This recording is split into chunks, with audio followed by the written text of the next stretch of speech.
Here's a look at our newest, one of our newest 8295 or 8295R tractors. We got 3 new ones. This one's got some nice tinted windows, which is cool.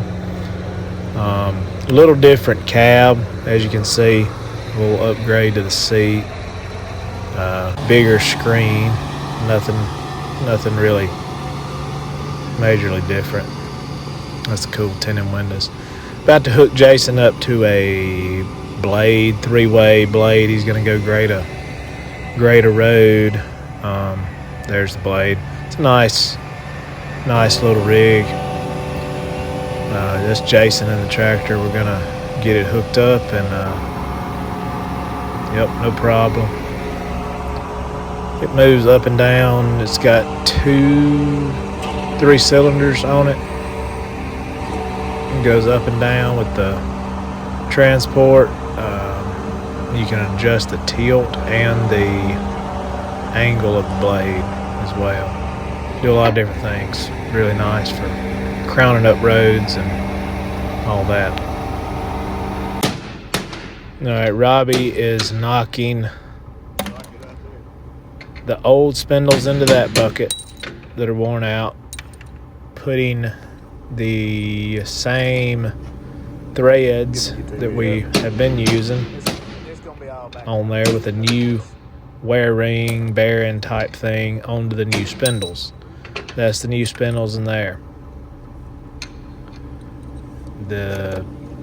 Some of the ones on each of these pickers are just a little worn out, and yeah, that's a little bracket we made. We mount on the truck or work table or something like that.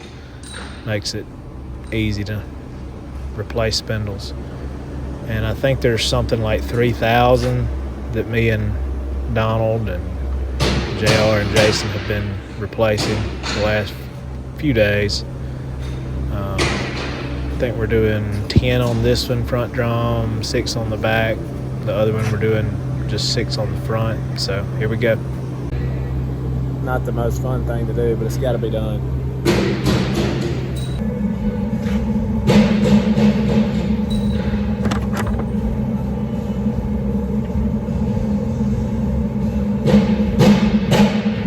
And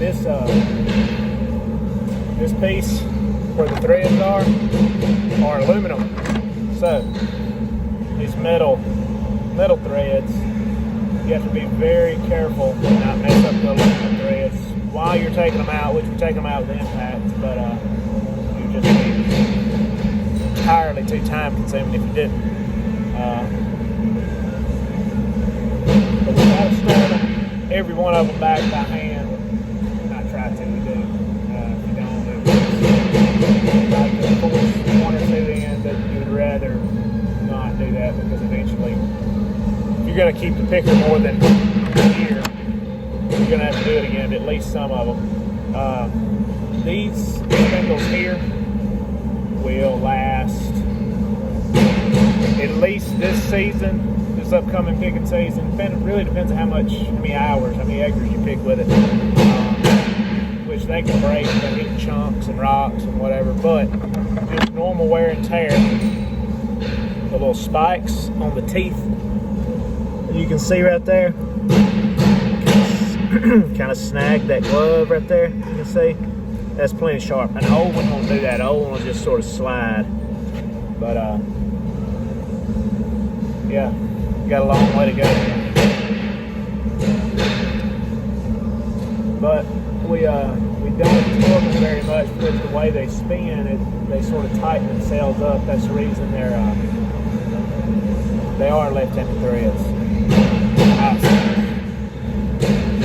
It has to be. But there are, we replaced 10 on the 7760. It's right over there. Picker I drove. This one is Sarge's picker, and we're replacing 6 on the front. We replaced 10 on the front on mine, front drum, 6 on the back. And we just thought that was a spot where they the teeth on the spindles lost their sharpness. So that was the call we made. We put all new moisture pads, as you can see, on the front of this one. We didn't put any new moisture pads on the back. These are of them.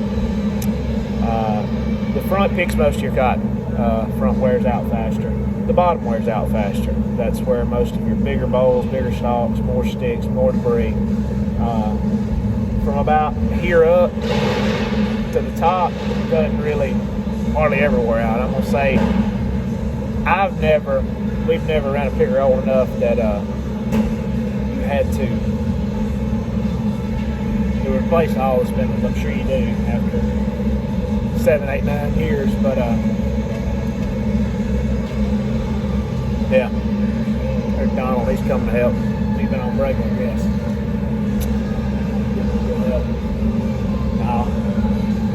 We had 6 or 7 people down here working the other day. There's a booger. Maybe just hold my mouth wrong. But yeah, cotton picker spindles. Swapping them out. I gotta speed up the process or I'm not ever gonna get done.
The haircuts, but well, Yeah, new biscuit lady. What you got today? What's on the menu? ham, baby. Ham, baby. They fresh. You better try one. Get it. Yeah. Thank you for watching. Like and subscribe.